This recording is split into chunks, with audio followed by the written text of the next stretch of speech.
Hey, what is up, everybody? Welcome to the Retro Wrestling Review Series, Season 8, Episode 5. Really trying to crack away at these NXT TakeOver reviews. I am now going to review NXT TakeOver Rival. I remember watching this show, but I don't really remember a lot about it. I kind of looking at the matches, and obviously I remember the main event a lot. I remember the women's title match on the show, the number one contenders match. Don't really remember the NXT tag title match, the no DQ match, or the singles match on this show, but I remember this show decently. I remember watching it and stuff. It's a memorable show if you look at it, if you've watched it, since I've watched it a few years ago. But obviously now NXT, we're still growing as a brand, and it was just awesome about how it was happening. I believe I was still enjoying NXT, and nothing really else to say about it. So I'm gonna do I'm gonna structure this how I normally would, where I cover the preview show all in one take, then the pre-show, and then the actual show itself in different takes. So I hope you guys enjoyed that. Before I actually get to that part, let me go over the matches on the show, even though I kind of already did, but I'll do it again. We have a singles match. We have a no disqualification match on this show, which is very rare in NXT. We have an NXT Tag Team Championship match. A NXT Championship number one contenders tournament finals match on this show. A NXT Women's Championship match, and an NXT Championship match itself. This show, if you look at it on paper, actually looks pretty good. But once I announce the matches, you'll hear what they you can decide that for yourself. And that's all I have to say for now. Now I'm gonna go watch the preview and then get that up for you. Alright, so we had the preview for this show. We had the host, Corey Graves. And as everybody knows from the last episode, Corey Graves had joined commentary. I didn't mention, but he did a really good job. He obviously was someone that got better as time went on. He played more of the babyface role, I'd say, last time. But eventually he turned into a heel commentator, but I don't know exactly what drove him to turn heel. So once I start watching that episode of NXT, then I will know whether or not he's turned heel or not. But now that I've covered that, let's talk about what matches are going to be. Well, what matches this show has to present to us. So we have a singles match between Hideo Itami and Tyler Breeze. We have a no disqualification match between Baron Corbin and Bo Dempsey. We have an NXT Tag Team Championship match. NXT Tag Team Champions Blake and Murphy versus the Lucha Dragons. We have a NXT Championship number one contenders tournament finals match between Finn Balor and Adrian Neville. We have a Fatal 4-Way match for the NXT Women's Championship. NXT Women's Champion Charlotte versus Sasha Banks versus Bayley versus Becky Lynch. Then the main event, it's an NXT Championship match. NXT Champion Sami Zayn versus Kevin Owens. That sounds like a pretty damn good card right there. The three main events sound like good cards, and the opening match sounds like a pretty good match. So now that I've talked about it, let me talk about the build-up to these matches. In this preview, it does not discuss the Hideo Itami Tyler Breeze match, so I'll just kind of discuss it real quick. So Hideo Itami obviously had debuted in NXT. He had been around for a while. He was slowly progressing up the code, and he was in the NXT Championship number one contenders tournament, and he ended up defeating Tyler Breeze in the first round. And he ended up losing the second round match to Finn Balor, and Tyler Breeze was upset about it because he thought that it embarrassed him. So he ended up attacking him backstage, and this led to this match here. So not really a bad reason to have a match. Obviously, they wanted to get Hideo Itami on the card, so Tyler Breeze was the perfect person to throw in there, so I didn't mind it too much. But we have the build-up that I really want to get to. That's the first thing on the show, and that's the NXT Championship match between Sami Zayn and Kevin Owens. So, obviously, I talked about this in great length in the last video, so I'll just talk about it again. Sami Zayn and Kevin Owens were friends for years before they came to WWE. They were friends. I don't remember exactly how long they said, but they were friends. But I think they said 13 years or something.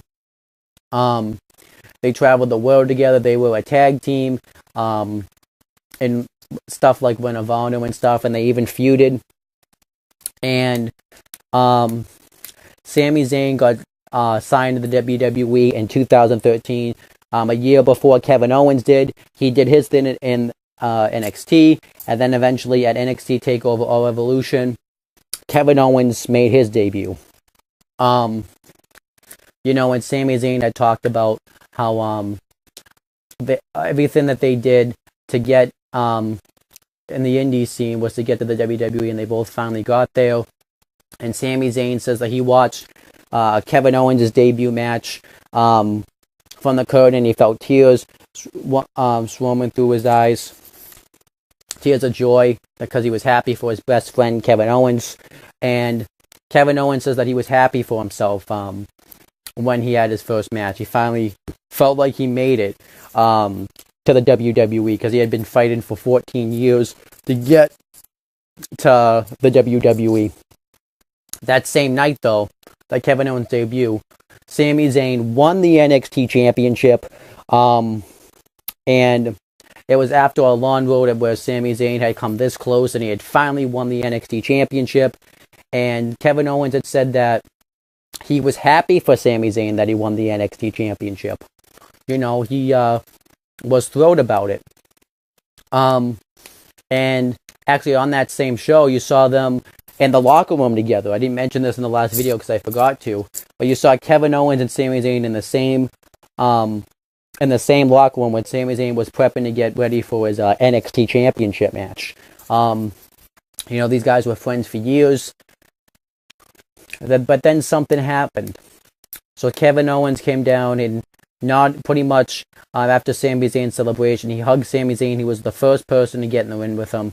And, Sami Zayn thought it was a great thing that he gave him the nod. And they were about to walk their way together. It was a big happy moment. Kevin Owens had finally made it to the WWE, and Sami Zayn had finally won the NXT Championship. It was a great night. Nothing could have ruined it, except what Kevin Owens did. Kevin Owens ended up turning on his best friend, Sami Zayn, and powerbombing him into the apron and completely wiped out Sami Zayn. And Kevin Owens went on a tear in the roster. He took out Adrian Neville because Adrian Neville was upset about this. And after an NXT Championship match with Adrian Neville, Kevin Owens attacked Sami Zayn again. So Sami Zayn had finally had enough.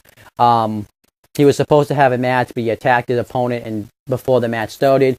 And he demanded a match with Kevin Owens. He wanted to fight Kevin Owens. And William Regal prevented him from doing so because Kevin Owens hadn't earned the right to become the number one contender to the NXT Championship yet.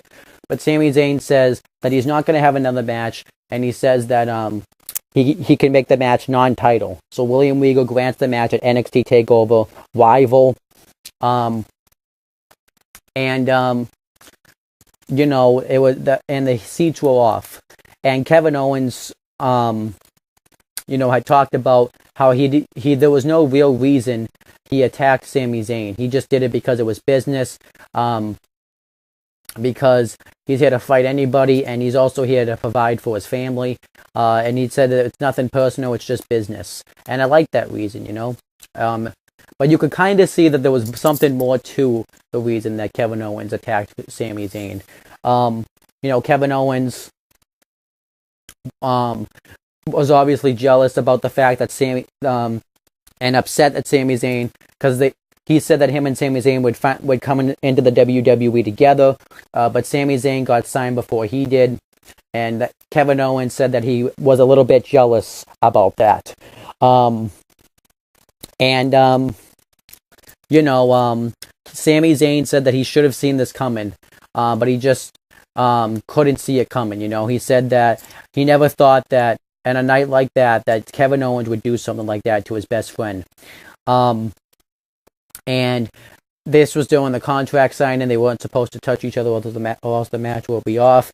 And then Kevin Owens reads the contract and doesn't want to do the match because it's not for the NXT Championship. He wants to win the NXT Championship because it means a better life, and a better paycheck for him to be able to provide for his family. So he wasn't interested in doing the match. And Sami Zayn wanted William Regal to make the match for the NXT Championship, and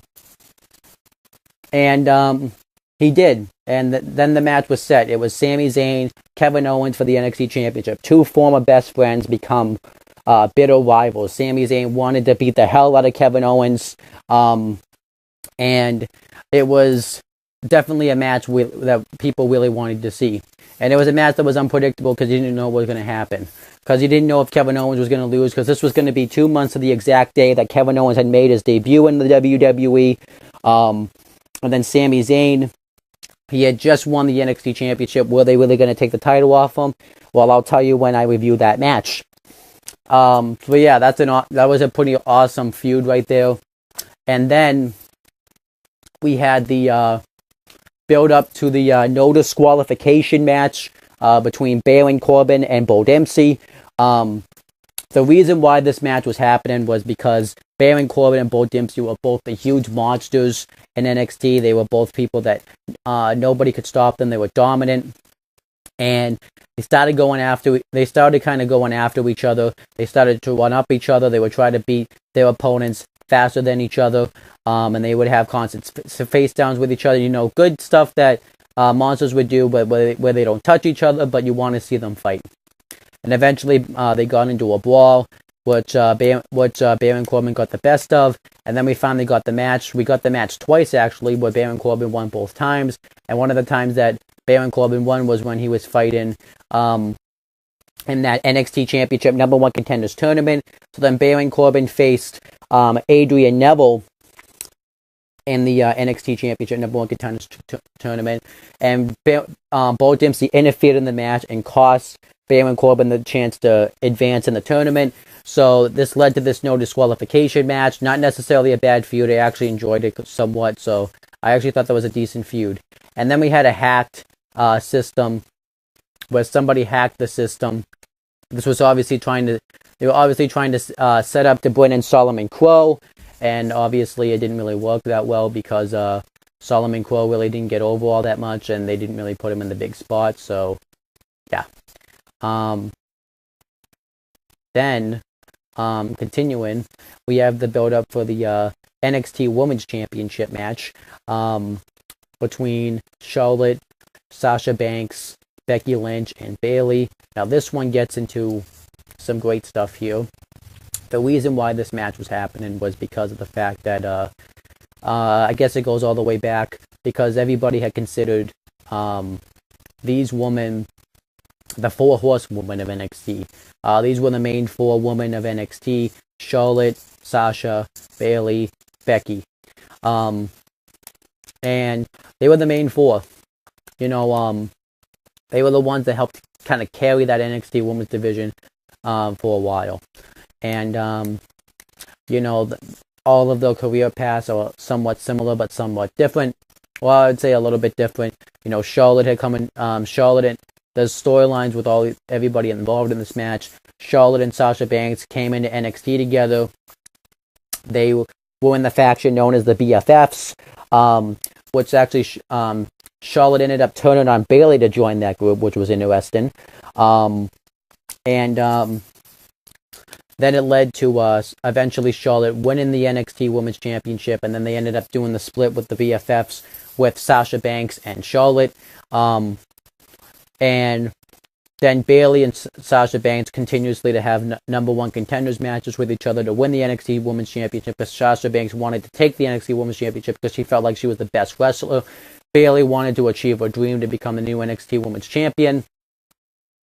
So Bayley won a number 1 contenders match, faced Charlotte at NXT TakeOver Fatal 4-Way, where Charlotte ended up being victorious and winning the NXT Championship, where Charlotte was a heel, and then eventually afterwards Sasha Banks attacked Bayley, and then Charlotte saved Bayley and threw Sasha Banks off, turning her babyface.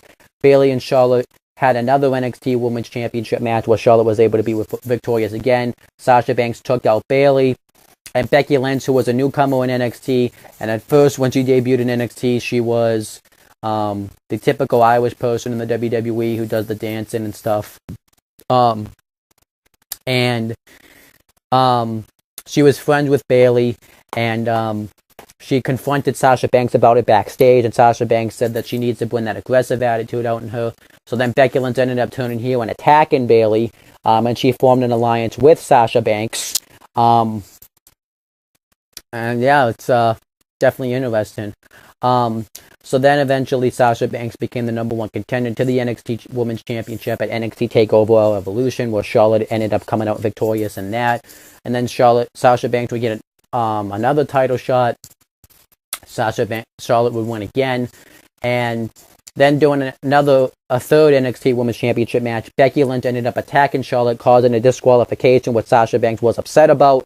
And they would beat down Charlotte. Bayley came out, made the save, but also she wanted to win that NXT Women's Championship, so she laid out Charlotte with a Bayley to belly, and William Regal made a fatal 4-way match because everybody had issues with each other. Becky with Charlotte and Bayley, Sasha Banks with Charlotte and Bayley, and then Sasha and Becky were in alliance with each other. Bayley and Charlotte, though, kind of had some feuds with each other because it was more of a competitive feud. So it was interesting. And it was just kind of interesting to see what Becky Lynch used to be back then, because she used to be the aggressive Irish woman, and then they just kind of WWE'd her so bad. I'll talk about that later. And you were going to get this Fatal 4-Way match. This was a match I was actually looking forward to quite a bit, because these were the four main women of NXT. You had Sasha Banks, who was the arrogant, pretty much bitch. She was the bitchy one of NXT. Becky Lynch was the ass kicker. She would kick your ass. Bayley was the lovable, huggable one. And Charlotte was the one that was genetically superior. And it was awesome. It was, all great characters going after each other, and I liked it. So then we had the build-up to the NXT Championship number one contenders tournament between Finn Balor and Adrian Neville. They ended up having a tournament to decide who was going to face. Well, at the time it was going to be Sami Zayn, but then, the NXT title match got turned into a title match because originally it wasn't supposed to be for the title. But yeah, whoever would win the Sami Zayn Kevin Owens match would face whoever won this tournament. And Adrian Neville defeated Tyson Kidd in the first round, and then he defeated Baron Corbin in the second round. And then Finn Balor defeated Curtis Axel in the first round, and Hideo Itami in the second round. So this led them to the finals in this match. And they actually have a little bit of history with each other. Finn Balor and Adrian Neville traveled the road together before coming to WWE. Ironically enough, Finn Balor and Adrian Neville did have a match before WWE.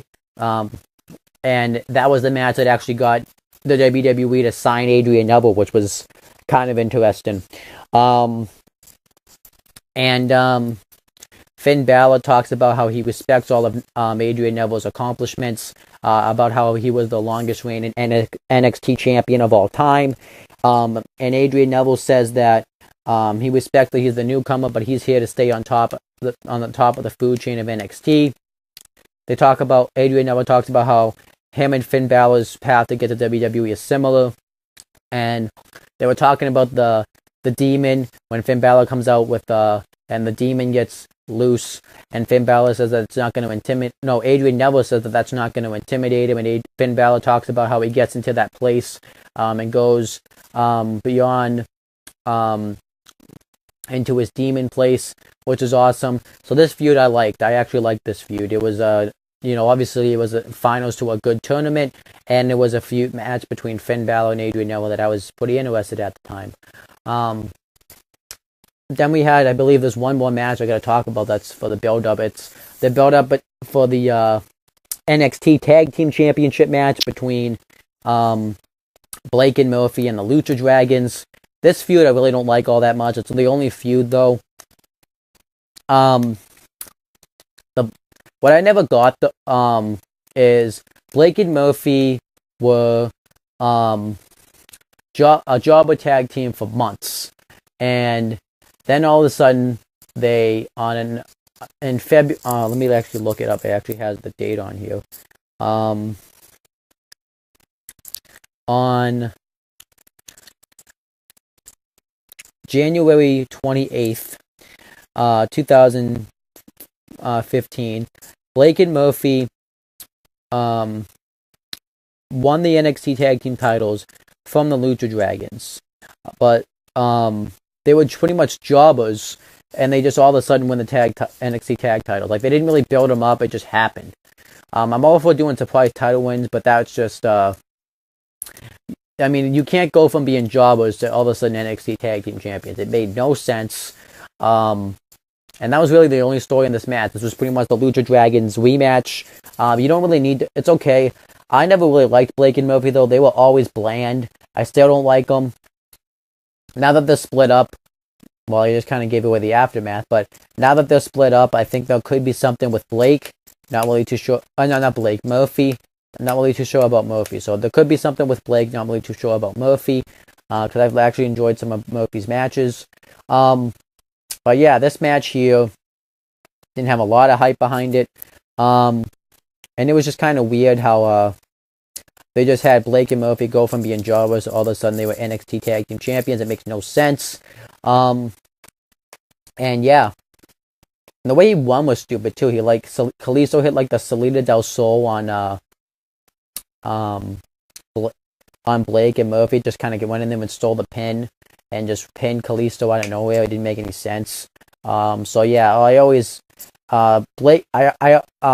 If you asked me my worst NXT Tag Team Champions, I used to say the Ascension, but I forgot that Blake and Murphy were the Tag Team Champions, and they might be the worst Tag Team Champions. They were so bland. They came out to the blandest music I ever heard in my life. They were just a typical bland tag team.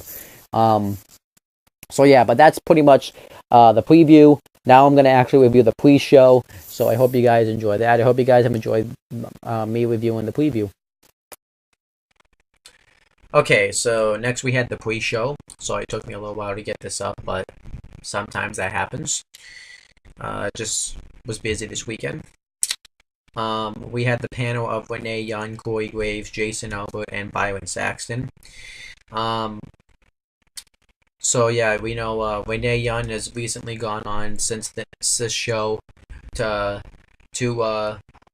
host every NXT Takeover and mainstream WWE pay-per-view panel, and now she's the host of Talking Smack, which occasionally is a backstage interviewer. So she's actually gone pretty far since here. Jason Albert's the head trainer in the Performance Center, and Byron Saxton's gone on to commentate for NXT, be the commentator for the main roster, and then when they did the brand split, he ended up being a part of the Raw commentary, and now he's, because of the Superstar shakeup, he is part of the SmackDown commentary, so that's pretty cool. So everybody's gone on to some decent amount of success in the WWE. So the first thing that happens is Hideo Itami gets interviewed, and he gets asked what he thinks about the coming up short against Finn Balor in the NXT Championship No. 1 Contenders Tournament. But before he could say anything, he gets attacked by Tyler Breeze, and he beats the crap out of him. And he pretty much is upset, saying that it could have been him being the one to defeat Finn Balor, facing Adrian Neville tonight for in the tournament finals. So this was obviously used to set up a match for the show, which I was fine with. And then we had Charlotte getting interviewed. She gets interviewed on the panel. She takes Byron Saxton's place, and she talks about how Bayley used to be her friend until she attacked her, but she said she gets it because she's the top dog. She's the champion. She's the top of the food chain. So she realizes she's going to be a target. And Jason Albert asks her how she plans on defending and retaining her title in the Fatal 4-Way match. and she says that nobody thought that she was going to beat Natalia, and she did. And she said that no one thought that she was going to pin Paige, and she did. No one thought that she was going to beat Sasha Banks, and she did. So she's always constantly overcome the odds, and she plans on doing the same thing um, on this show tonight. And then she gets asked about Sasha Banks, and Charlotte said that Sasha Banks is an opportunist, but she's never beaten her one-on-one. And then that was it. Overall, I thought the pre-show was good. Like I said, I like that they do them outside because it makes the pre-shows feel different. So, yeah, good pre-show. Alright, so we had the actual show itself. It shows a nice little hype video package about all the main matches that are going to be on the card and talks about the show, which I thought was cool. And we had the commentary team of Corey Graves, Rich Brennan, and Jason Albert. Obviously, Rich Brennan ended up, he was the lead play-by-play commentary guy in NXT. I thought he did a really good job in that role. He eventually went on to do it for SmackDown.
Alright, next match was an NXT Tag Team Championship match. NXT Tag Team Champions Blake and Murphy versus the Lucha Dragons. And this match was just a standard tag match. Really wasn't anything special. I wanted to come on here and say it was bad, but it was alright. There was definitely a lot of miscommunication in this match, but they did have some good wrestling in this match. It just was not a takeover tag match. It was just a standard tag match, nothing special. It was just kind of, it was just, I guess it was alright. I guess I don't know. They definitely, I don't think these teams definitely clicked. And I think the Lucha Dragons just went on their game. This was not their night. I think they had an off night on this in this match. So Sin Cara and Blake start the match off, and Sin Cara and Blake do some chain wrestling with each other. Sin Cara tried to go for his Hurricanrana, but he ended up messing it up, which was really bad because I think Blake and Sin Cara had miscommunication. Eventually, he was able to hit it later on in the match, so that was, I guess, good. And then Kalisto eventually went to hit a dive on Murphy, but he ended up messing it up, so he had to just kind of do a lame dive on him. It was lame. And then Sin Cara hit it. Blake went for a powerbomb. Sin Cara counted into a Hurricanrana, and then he just lets Murphy tag in. That didn't really make a whole lot of sense. Even the commentators were pointing that out. It was weird. But eventually, Blake and Murphy get the heat on Sin Cara. Whatever. Then eventually, Kalisto got the hot tag. It really wasn't much of a hot tag. He just kind of came, because they didn't really dominate him all that much. I think Blake and Murphy were supposed to be the heels, and they weren't really wrestling like they were a heel tag team. And Sin Cara and the Lucha Dragons weren't wrestling like faces tag team. It was just, I definitely think Blake and Murphy were heels, but it just, I don't know. I don't really think that this match really wasn't good. I don't think. Then Blake, but yeah, Kalisto hits the Listo kick, which I like that. I like that spot. Blake and Murphy hit like a double like back suplex and this Blake hits a neck breaker on him on Sin Cara, which was cool. Sin Cara and Blake end up hitting just exchanging roll ups on each other. Sin Cara hits a roll up into a power bomb. Then eventually Blake knocks Kalisto off the apron, and Blake hits the running suplex, and Murphy hits a frog splash for the win. And they retain the NXT Tag Team Championships, and nobody cared. I don't know why they ever put the NXT Tag titles on Blake and Murphy. I think I might have talked about it, I might not have, but they're just a bland tag team. And, it just, I'm glad they're off NXT now, because they were a bland tag team. Murphy's actually a decent wrestler. Blake's okay, I guess. I don't really know a lot about him, but together they just didn't work. This match, I just don't think these two teams clicked. I think the Lucha Dragons were definitely off their game in this match, and it just didn't really help the match all that much. And maybe they should have just had this match go short, like the no disqualification match did, because that match at least was short. It was simple and stupid. This match just, and then it seems like whoever plays the Sin Cara gimmick just is doomed to botch, because Mystico did it, and he was botching all over the place, and now Hunico did it, and he's had a couple of mishaps when he's been botching, so I think the Sin Cara gimmick is just a curse. And whoever's associated with it also gets cursed, because Kalisto even was botching all over the place in this match. I just don't really think a lot of people really cared about Blake and Murphy either, because they rushed the NXT tag titles on these guys. And, instead of giving them the NXT tag titles here, where maybe people where you had built it up a little bit more, you gave it to them, you hot-shotted them. So I didn't really think that made a whole lot of sense. But the aftermath of this match came. Blake and Murphy would have a pretty damn boring NXT tag title run. And then eventually they would go on to lose them at NXT TakeOver Brooklyn. And then they were never pretty much in that spot again. They were pretty much just known as a jobber tag team, and now they're not even a team anymore. They ended up breaking up, and now neither of them show up on TV. Thank God. Maybe they can do something to single stars, but we'll have to wait and see. The Lucha Dragons shortly afterwards would be up on the main roster. They got called up as a tag team, and they wrestled as a team. They nearly won the WWE Tag Team Championships a few times, but then Sin Cara ended up getting injured. And Kalisto ended up having to be a singles wrestler himself. He went on to become a two-time United States champion, and then eventually he lost the U.S. title at Extreme Rules 2016. And then the Lucha Dragons to continue to be a team, and then they decided to randomly break him up for no reason. And then they were drafted to different brands. Sin Cara was drafted to Raw, Kalisto to SmackDown. That didn't really work. And then eventually they did the right thing, where they had Kalisto get drafted to Raw during the Superstar Shakeup. But then they could have reunited the Lucha Dragons, but then they decided to put Sin Cara on SmackDown. So yeah, that was terrible. So no one really benefited from this match. And Blake and Murphy are probably my least favorite NXT Tag Team Champions of all time. Like, they were terrible NXT Tag Team Champions. I don't know why the hell they ever won these damn titles. Next match was a NXT Championship #1 Contenders Tournament Finals match. Adrian Neville versus Finn Balor. And Finn Balor comes out again as the Demon. Same way as the last time, but it's still pretty damn cool to watch it come out like that. And this match I thought was a really good match. It was actually really hard-hitting. Finn Balor and Adrian Neville start chain wrestling each other. Finn Balor in the beginning starts to out-wrestle Neville. He hits it. Neville goes for a roll-up. Balor counters into a drop kick. And then he knocks Neville on the outside. And he's about to hit a dive on Neville, but Neville's able to come into the win. Balor hits a drop kick on him, and which drives him out of the win. He goes to hit the dive again.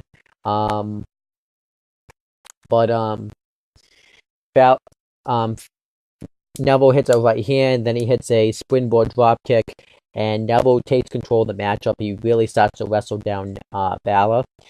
He ends up hitting a headlock on him, and Balor will keep trying to make comebacks, but Neville will keep cutting him off. Neville hit a sick drop kick when Balor went to hit a springboard off the apron. I thought that was pretty cool. And then eventually Finn Balor starts to make his comeback. He starts to hit a bunch of right hands. He hits Neville goes to go off the top rope. Balor hits a Minsuguri, which knocks Neville off the top rope. Balor hits a flip dive on the outside. And then he hits then he puts him in the win. Neville rolls out the other side. So Balor gets like this demonly look on his face, and then he hits a drop kick to Neville right to the guardrail. And then he hits a double stop off the top rope to the back of Neville's head. Neville was able to kick out of it, which I thought was really cool. Then Balor goes for the reverse jumping DDT. Neville counters. He hits a bunch of kicks on him. And Neville goes for another kick. Balor hits a Pele. Neville hits a super kick. And they both knock each other down. They both get to their feet. They both continue to trade blows with each other. Neville hits Neville starts to really hit some moves on Balor. He hits I'm trying to remember what he hit because it's a lot. He goes for the red arrow.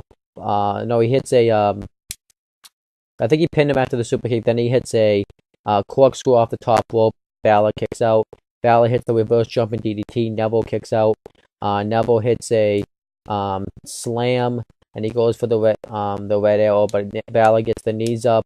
And he hits a sling blade into a lariat. Neville kicks out again. And Neville hits two German suplexes, one bridge German suplex. Balor kicks out, and then eventually Balor hits the coup de grace for the win, and Balor becomes the #1 contender to the NXT Championship. And then that was it. Afterwards, the two men shake hands and show that they still respect each other. And I really enjoyed it. This was also kind of a passing of the torch because they were really trying to position Finn Balor as the next face of NXT, and Adrian Neville was the current face of NXT. So Adrian Neville ended up. So this match also was a passing of a torch because it was kind of like the new face beat the old face. And after the aftermath came, Adrian Neville would go on to get called up to the main roster where his name would get shortened to Neville.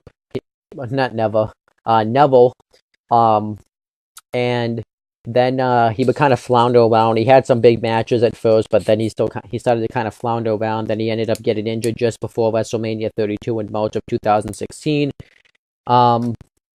So then when he came back, he still kind of floundered around. Then once the Cruiserweight division was entered into the mix, Neville ended up turning heel, joining the division.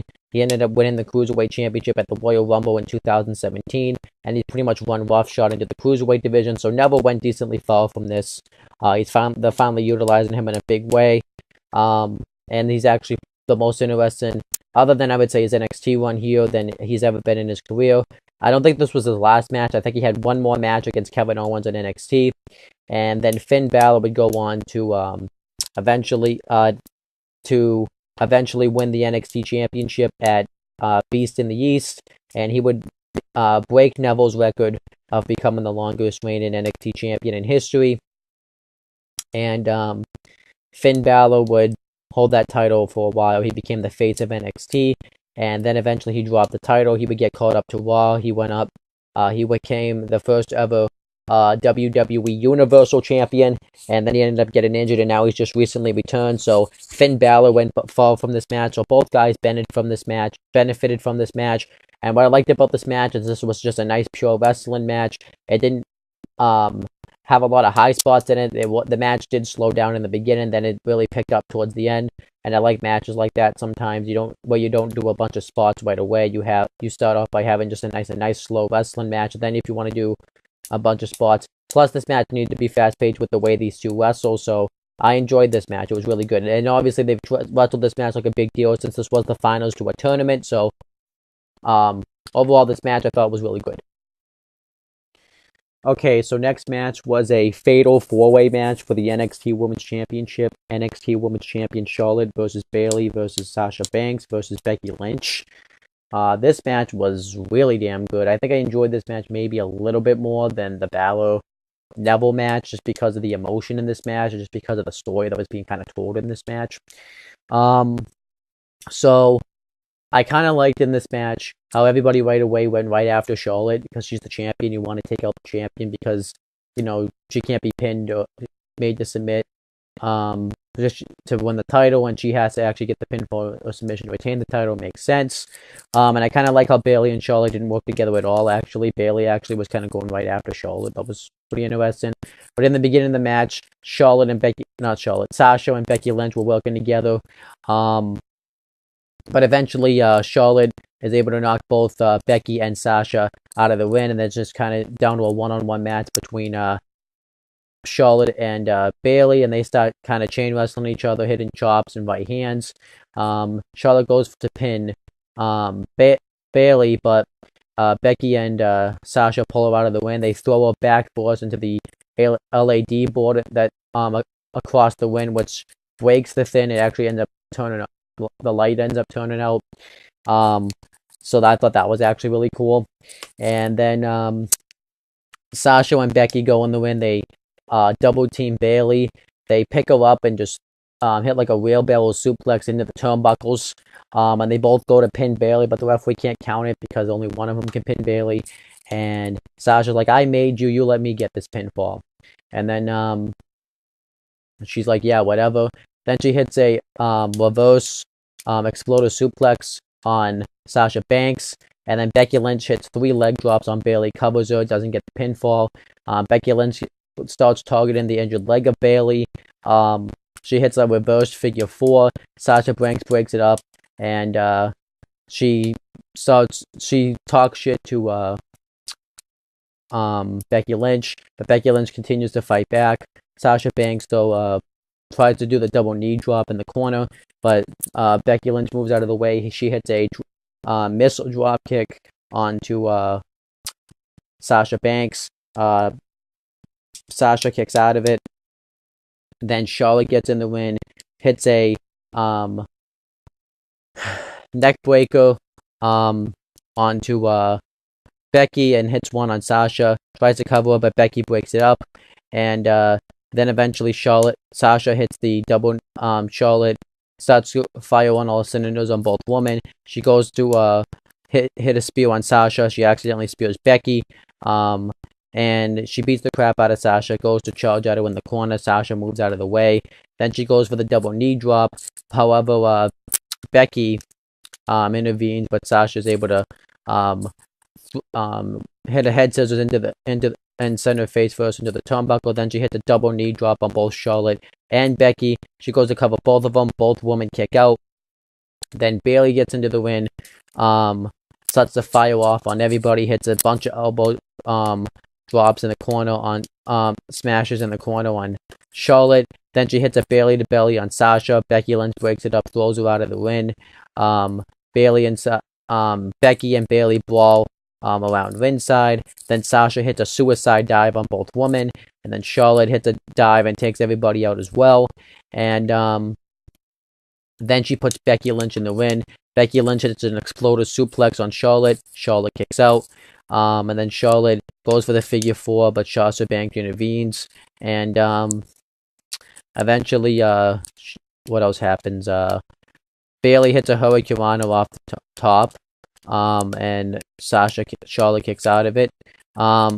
And Bayley hits the Bayley to belly off the top turnbuckle. Sasha throws Bayley out of the ring and goes to pin Charlotte herself, but Charlotte kicks out of it. Then Sasha gets her into the bank statement, but then she sees that Bayley and Becky are about to come back into the match, so she knocks them off the apron. Then she puts her back in the bank statement. Charlotte's trying to grab to the ropes, but they really don't matter because it's a fatal four-way match, so there's no disqualification, so it doesn't matter. So Sasha, after having her in this move, just eventually rolls up Charlotte and gets the pinfall and becomes the brand new NXT Women's Champion. I like this finish because Sasha actually wore Charlotte down, then rolled her up, so Charlotte didn't have enough energy to kick out. And obviously Sasha was the right person to go over. They were building to her winning that NXT Women's Championship. She was the top heel in NXT, and it made sense. And afterwards, Charlotte gets to her feet. Goes to shake Sasha's hand. They hug it out, but then they push each other away. So it's kind of like they're still rivals. And Sasha mocks her by wooing in her face. And now let me kind of say where this led to. What I'm gonna do is I'm just gonna kind of go in order about what happened chronologically to kind of get all these four women to where they are now. So eventually, Sasha Banks went on to hold this NXT Women's Championship for a while. She went on to feud with Charlotte. Continued her feud with Charlotte for the title. Charlotte had a rematch. Sasha Banks was able to beat her in the rematch. Then in NXT TakeOver Unstoppable, Sasha beat Becky, retained the title, and then they even continued telling the story with Bayley about how she would always get this close to winning the NXT Women's Championship. They finally completed that story at NXT TakeOver Brooklyn when she defeated Sasha Banks to become the new NXT Women's Champion. But just before that, Sasha, Becky, and Charlotte ended up all getting called up to the main roster, which I still would kind of say that it was way too soon for Becky Lynch to get called up because she was still really new to the company. So that was kind of stupid. Sasha and Charlotte, though, was fine. And then Sasha and Bayley would have the rematch in the first ever Iron Woman match, 30 minutes, and then Bayley would hold the NXT Women's Championship for a while. She would run roughshod in NXT, and then eventually she got called up. Charlotte, Sasha, and Becky, while Bayley was down in NXT, became decently huge stars on the main roster. Charlotte went on to win the Divas Championship, and Sasha actually brought some great publicity to NXT as well because she showed up on the main roster with that NXT Women's title. I never even thought of that. I kind of forgot that she was the NXT Women's Champion when she went to the main roster. But anyhow, Charlotte went on to win the Divas Championship. She went on to feud with Becky Lynch for that title at the Royal Rumble. She would knock off Becky Lynch, and then Sasha Banks intervened. Charlotte ended up turning heel. Sasha turned face. Becky stayed face. Becky actually came into this match as a heel. She turned face actually at NXT TakeOver Unstoppable. Then what else happened? Sasha Banks. Then eventually led to Charlotte, Sasha, and Becky all fighting in a triple threat match to crown the first ever women's champion, where Charlotte came out victorious in that, and it was a great match. Charlotte went on to run roughshod with that women's championship. Charlotte and Sasha went on to have a great feud over that title. They ended up trading back and forth victories. They went on to become to be part of the first ever main event on Raw since 2005, 2004. They went on to begin the first ever Hell in a Cell match. They went on to be in the first ever Falls Count Anywhere match for women. The first ever on the main roster women's Iron Man match, but it's really second ever in history, where Charlotte ended up walking out with that now called Raw Women's Championship. And meanwhile, as this was happening, Becky Lynch went on to, because they were drafted to Raw because of the draft, Becky Lynch was drafted to SmackDown. Becky Lynch went on to become the first ever and longest reigning SmackDown Women's Champion. And then she eventually, where she would lose it at, ended up winning that at Backlash. And then she ended up losing it at TLC. She isn't really doing too much right now. And then eventually, Charlotte went on to wrestle, and then Bayley ended up getting called up to the main roster at Battleground 2016. She ended up tagging with Sasha Banks to take on Charlotte's team. And then Bayley did her thing on the main roster. She was drafted to Raw. And Bayley and Charlotte, now called Charlotte Flair, went on to feud for the Raw Women's Championship. They wrestled at the Royal Rumble, where Charlotte Flair won that. And then Bayley was able to beat her in an episode of Raw because of Sasha Banks. Then she beat her at Fastlane, and then Charlotte pay-per-view streak, because Charlotte had never lost a one-on-one pay-per-view match until Fastlane 2017 because of Sasha Banks. And then Sasha, Bayley, and Charlotte all went on to be in a Fatal 4-Way match together for the Raw Women's title at WrestleMania. And now Bayley recently lost her Raw Women's Championship at Payback just not that long ago. Sasha Banks is a really terrible babyface, and Charlotte Flair went on to get drafted to SmackDown because of the Superstar shakeup, and now her and Becky Lynch are on the same show, and now Charlotte Flair wants to become the SmackDown Women's Champion, and Becky Lynch is still kind of in that same boat, and that's kind of where everybody went. Everybody in this women's division went on to become huge stars. Sasha Banks is now a 3-time Raw Women's Champion. Charlotte Flair is a 4-time Raw Women's Champion. Bayley's a 1-time Raw Women's Champion. And Becky Lynch went on to become a SmackDown Women's Champion. Everybody benefited from this match. They became huge stars for NXT. They were, like I said, the 4 horsewomen of NXT. Anytime anyone thinks of a women's wrestlers in NXT, they would probably name one of these 4 women, whether that be in Charlotte, Sasha, Bayley, or Becky, whichever one. And they all went on to have major success in the main roster, so I'm pretty damn happy about it. If I had to say probably the most successful would be Charlotte, and the least successful I probably would say Becky, because she's kind of really a bland baby face. I would say Becky really didn't fare as much. It took her a while to eventually get that SmackDown Women's title, and they kind of portray her as a goof a lot.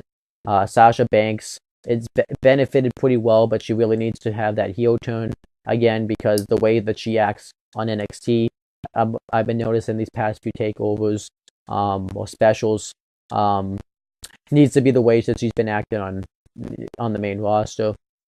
Bayley is actually the same and is actually working. And then Charlotte is now a heel, actually, which I think is kind of ironic, because she was kind of a face in NXT. Now she's a heel on the main roster. Well, I guess she's face now again, but she was a heel for a while. So yeah, all of them went on to become the 4 main women, I would say, on each brand. All right, so then we had the main event. We had an NXT Championship match. NXT Champion Sami Zayn versus Kevin Owens. I like the way this match started again, like I said, where both guys actually entered through the locker room and did their entrances that way, makes it feel like a big deal. I've talked about that in the last episode. I like how they do that. And obviously this match, it's still, I'm so speechless watching it. This match is, I would say, a fight mixed with a wrestling match with some storytelling in there. So the match starts off. Kevin Owens tries to manipulate Sami Zayn by going outside the ring to kind of get Sami Zayn's emotions all whacked up, so that way he would want to get his hands on Kevin Owens. But eventually, when Sami Zayn just doesn't want to wait anymore, so he hits a flip dive through the ropes, and he just beats the crap out of Kevin Owens, hits a ton of right hands on him in the corner, and eventually Kevin Owens drops Sami Zayn face first into the turnbuckle, and he pretty much decimates Sami Zayn for a while. He just beats the crap out of him, hits a ton of rights and left hands, hits a body slam, gets him in a headlock, drapes him over the rope, and he falls face first on the onto the ring mat. He takes him on the outside and just beats the crap out of him on the outside. And he pretty much dominates Sami Zayn. Then eventually Sami Zayn hits a couple of clotheslines on him. Sami Zayn beats him up on the outside, bounces Kevin Owens' head on the steel steps, hits a couple of short arm clotheslines, and Sami Zayn goes off on Kevin Owens. He beats him up some more on the outside. Owens tries to put him in the ring, but Sami Zayn sneaks out through the other side of the ring and just hits a clothesline on him. Sami Zayn hits a half and half suplex. Kevin Owens was able to kick out of it. Zayn hits a blue thunderbomb. Kevin Owens was able to kick out of that. Then Kevin Owens hits a super kick into a cannonball. Kevin Owens was able to kick out of that. Kevin Owens hits like a suplex into the knee to the head. I don't know what the name of that move is, but Sami Zayn's still able to kick out of that. Then Sami Zayn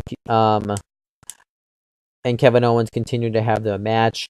Sami Zayn tries to hit a superplex from the top rope, but Owens counters it.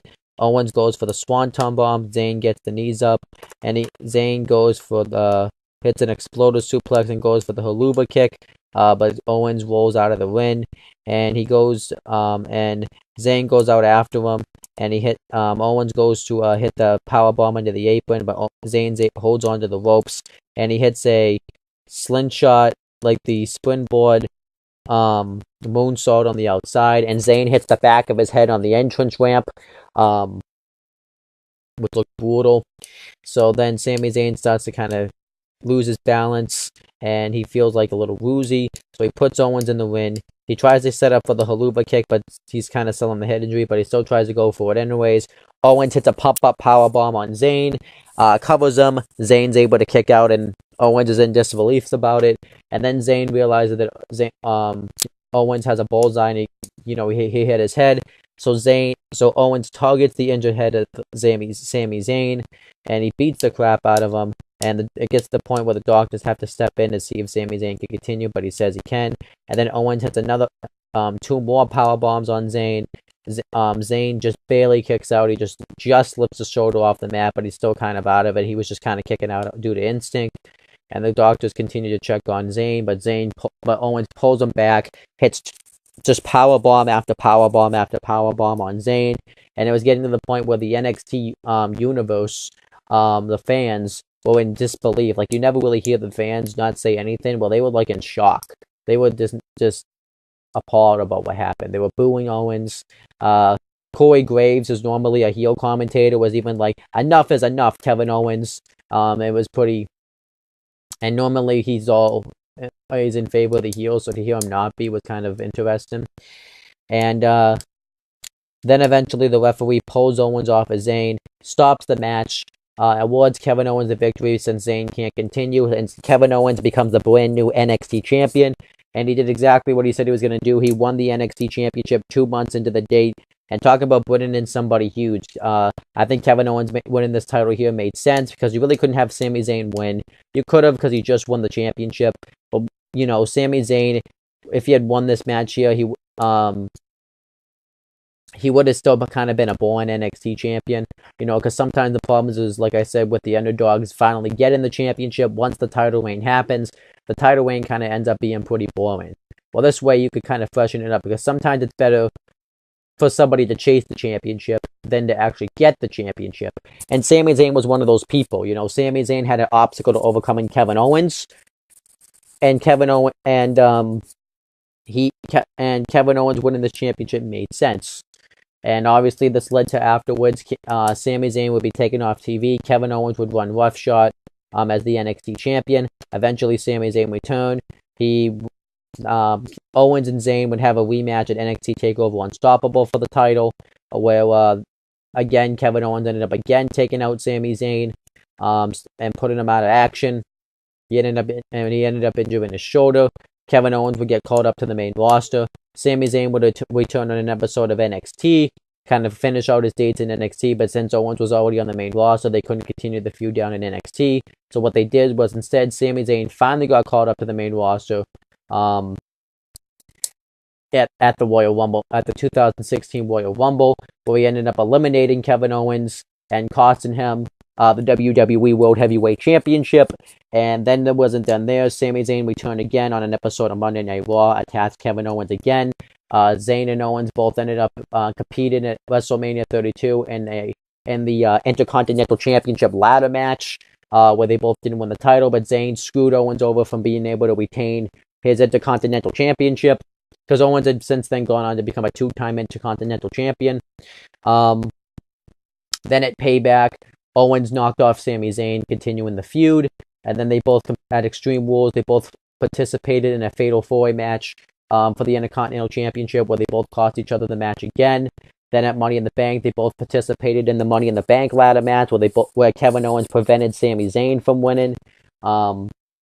And then eventually they finally blew this feud off at Battleground 2016, where Sami Zayn was finally able to knock off Kevin Owens. But then the problems didn't stop there. Kevin Owens and Sami Zayn were both on the main roster. They continued to have their rise to success.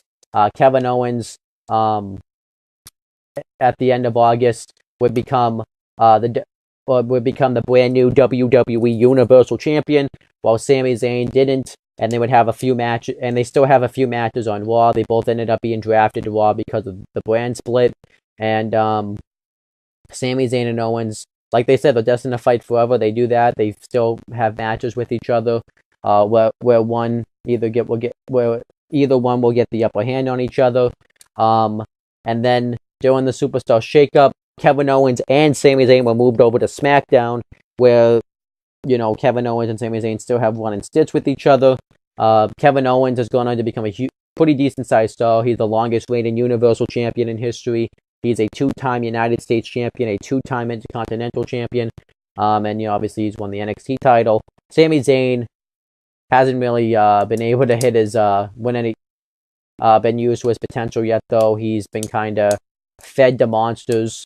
Right now he's in a feud with Baron Corbin, where he's going to be fed to Baron Corbin, which kind of sucks. So Sami Zayn hasn't been quite there yet.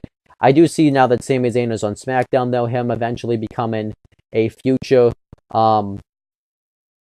United States Champion, whether that's defeating Kevin Owens for the championship, or whether that's beating somebody else for the title. I don't probably see him ever holding a world championship, but I see him being either a United States or Intercontinental Champion.